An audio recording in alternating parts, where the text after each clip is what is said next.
So here we're going to look at the activity that takes place within the ear, and I'm going to allow you to read the sections in your notes about the outer and the middle ear, but I'm going to begin my discussion here with the components of the internal ear. The internal ear itself, as you learned in lab, is made up of a combination of what's known as the bony labyrinth and what's known as the membranous labyrinth.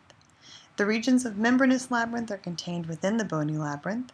They are surrounded by a fluid known as perilymph, so around the membranous labyrinth, and they are filled with what's known as endolymph, so endo is inside. This particular combination of fluid types are able to carry vibrations that are caused by both sound waves and changes in body position. This is why the ear is going to be able to respond to sound as well as balance and body position changes. The cochlea itself is where we're going to start. We're going to look first at the ability to hear. Cochlea itself is going to be a region of bony labyrinth, but it contains a very specialized receptor known as the spiral organ of Corti, and it's the receptor for hearing. So looking at the cochlea is surrounded in this temporal bone and then coils around spongy bone. This spongy bone region is often called the modiolus. We'll see it in a picture in a minute. And if we begin to open up the cochlea, we see membranous regions. Here I just identify them as chambers, but they are regions of membranous labyrinth. These three are known as the scala vestibuli, the scala media, and the scala tympani. Let's look at this image right over here to make sure that we understand what we're looking at. Here you can see the temporal bone itself, and embedded inside are all regions of the internal ear. We're going to look first over here at the cochlea, and of course you can see where regions of the cochlear nerve are going to innervate the cochlea. The cochlea is again a component of bony labyrinth. If we begin to crack open the cochlea, as you can see is done right here, you can see of course the spongy bone modiolus, which runs through the middle. And you can see the ends of the cochlear nerve and how they actually begin to fray, essentially, and give off tiny receptive endings to different regions of the cochlea. Note that each one of these branches into what's called a spiral ganglion. So this is going to be a cluster of cell bodies right here of bipolar nerves. The regions of the membranous labyrinth that we identified a moment ago can be seen when you look at each one of these circular structures. This section right here will contain regions of the scala vestibuli, the scala tympani, and the scala media. That's what we're going to focus on in the next slide. So this region here of the membranous labyrinth, again within the bony labyrinth, shows you the distribution of these three scala. Here's the scala media to begin with. The scala media itself is the only one of the three which contains endolymph. It's going to contain the specialized spiral organ of Corti, which is innervated by fibers here of the cochlear nerve. Now, of course, here's the proximity of the spiral ganglion containing cell bodies of the cochlear nerve, leading right here to the region of this spiral organ.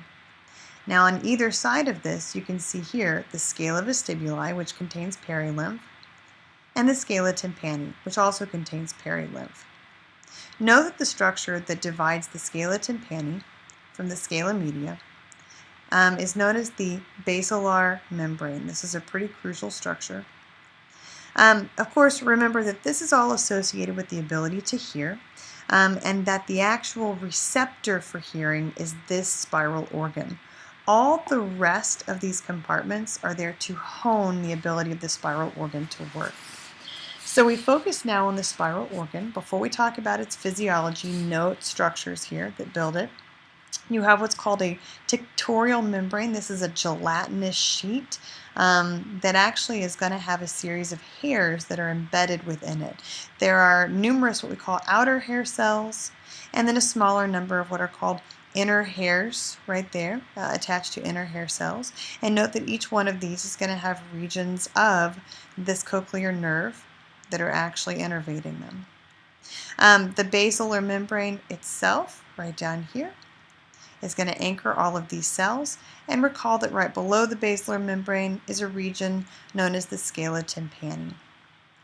This fluid here, all on top of the tinctorial membrane, as well as the entire spiral organ itself, is all contained within the scala media, and this fluid is endolymph. So to understand the physiology of hearing, I'm going to switch back out to a slide which shows a larger region of anatomy. This all begins as sound waves entering the ear begin to vibrate your eardrum, right, also known as the tympanic membrane, and they transfer vibrations through all of the auditory ossicles. First, you'll see the vibration of the malleolus, then of the incus, and then of the stapes. Recall here that for step 2, the stapes abuts the oval window. And so as the stapes begins to vibrate, it also vibrates against the oval window. And at the oval window is where vibrations will be introduced into the perilymph of the scala vestibuli. Here's where we begin to look at this picture right here. You can see the tympanic membrane and the 3 ossicles, the stapes, abutting right there, that oval window. In this image, they are showing you the cochlea, but they're showing it unrolled so that you get a good idea of what happens as sound waves begin to travel through all the compartments of the cochlea. So here on top, you see the scala vestibuli, the scala media, and the scala tympani. I'm going to continue to discuss what happens here in steps 3, 4, and 5 using a series of illustrations. As vibrations begin to pass here through the oval window, they're going to travel a certain distance through the scala vestibuli.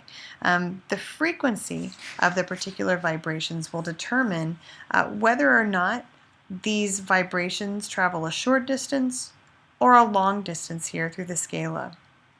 At a certain point, most of these vibrations lose momentum and begin to cross through the scala media and then into the scala tympani, where they'll eventually travel in the reverse direction and then exit through what would be the round window. It's unlabeled here in this image. The majority of the work that the vibrations do is taking place right here within the scala media. Recall that the scala media is what actually contains the basilar membrane, right here, and the spiral organ of Corti. The key to understanding the physiology is that as vibrations travel through this scala media, they actually start to vibrate the basilar membrane. Let me go back to this image right here to remind you what's happening. As those vibrations vibrate this basilar membrane, it's going to cause these hairs that are embedded within the tectorial membrane to press deeper into it. As that happens, the cells here that the hairs are embedded within respond to that and can begin to generate nerve impulses along the cochlear nerve fibers. Depending on the frequency with which this is occurring, that can begin to send different signals back towards the brain. Beginning here is where the brain is going to receive stimuli that will help you to determine the pitch of the sounds you hear, as well as the amplitude or the loudness. We'll discuss the factors that determine this in a moment. So again, all of that is happening at very specific regions of the cochlea. When you have really high frequency vibrations, those tend to cross the scala media right here at what's known as the base, so the earlier regions of the cochlea. When you have lower frequency, those tend to travel a little bit further, displacing the basilar membrane here at what's closer to the apex. The relationship here is that higher frequency tends to be higher pitch. Higher pitch crosses over earlier, lower pitch crosses over later.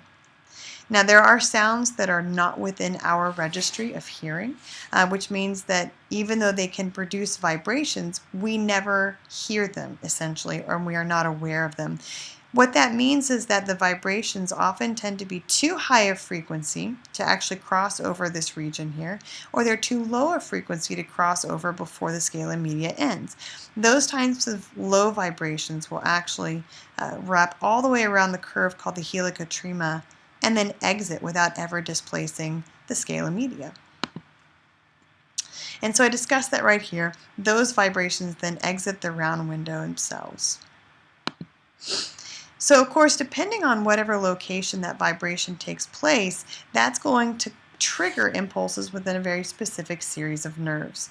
Those nerves then traveling all the way to the medulla, the midbrain, the thalamus, and then out to the primary auditory cortex located in the temporal lobe. Recall that you also have an auditory association cortex, which helps with the interpretation of all the signals that are carried from the spiral organ of Corti. I also want you to see right here the relationship between pitch and loudness. Keep in mind that pitch itself is associated with frequency of sound waves, higher frequency, higher pitch, while loudness itself is associated with amplitude. The amplitude itself, as you can see here in this image, when the amplitude is very high for each wave, that tends to create a loud sound, and when you have low amplitude, that tends to create a soft sound. The greater the amplitude, the greater the number of action potentials that you generate. Thus, that's interpreted by the brain as something that is loud. So, of course, if that's the idea behind hearing, we need to compare regions of the internal ear with those anatomic structures associated with balance and position. So we continue to look here at the internal ear. Remember, we've just discussed the cochlea and its role in hearing. All those signals then, which were traveled along the cochlear nerve, would travel to the brain from here. We're going to switch gears and we're going to look at this region of the internal ear. And that's going to include what we know as the vestibule, as well as the scala vestibuli. So the vestibule itself is where we will begin. This is going to be a region of bony labyrinth within the ear. And that's typically what we see as this middle region of the internal ear here. The vestibule itself contains membranous regions known as the saccule and the utricle, both of which can be seen pretty well in this image. So again, if all this bony region is known as the vestibule, this region close to your semicircular canals is known as the utricle, and this region below is known as the saccule. Both of these house a very specific type of receptor called maculae. So you have the macula sacculi and the macula utriculi. Both of these are responsible for something known as static equilibrium. Static equilibrium is going to be changes in position that happen in regard to linear acceleration. So the macula sacculi actually respond to vertical movements, so up and down. Both of those are considered linear, while the macula utriculi are going to respond to those that occur in the horizontal planes, so moving forwards, backwards, and side to side, all of which are in linear motion. And so you can see the positions of those and how they would actually be sending signals along regions of the vestibular nerve. Here you get a nice image of what the maculae would look like, very similar to the spiral organ of Corti. You're going to see hair cells with tiny hairs, and those are all going to be embedded in a membrane right here. This happens to be called the otolith membrane, and it's actually going to be weighted down by a series of calcium carbonate rocks, if you will, called otoliths. The semicircular ducts, also being associated with position, have just a few minor differences when compared to regions of the vestibule.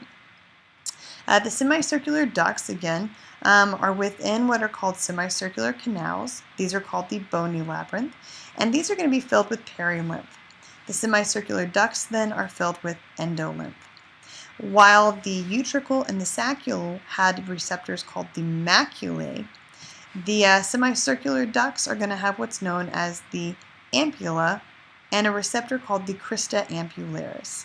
Now, unlike the macula, which respond to static equilibrium, the crista ampullaris responds to dynamic equilibrium. So right here you can see what this crista ampullaris would look like within the ampulla at the opening of the semicircular ducts. There's going to be endolymph, which makes contact right here with a collection of hairs, which are again embedded in hair cells, each of which is innervated by regions here of the vestibular nerve. As fluid begins to move here within this ampulla, it's going to change the direction of movement of the hairs, either beginning or stopping the depolarization of these nerve fibers. This is a great image to illustrate how dynamic equilibrium and rotational forces work, showing you that as fluid flows in one direction, it's going to trigger depolarization of fibers based on the movement of these tiny hairs. And of course, as you begin to change positions or you stop rotation, that's going to change the movement of the fluid, once again sending different signals along these vestibular nerves. This is relayed down through the vestibular nerve, which then joins to form the vestibulocochlear nerve, and is going to be transmitted here to the medulla impons. Medulla impons eventually are going to relay through secondary fibers up here to regions of the vestibular cortex within the insula and the temporal lobe, as well as to regions of the inferior colliculus of the corpora quadragemina. You can see how there are also fibers which run way over here to the cerebellum, helping us to maintain awareness and body position.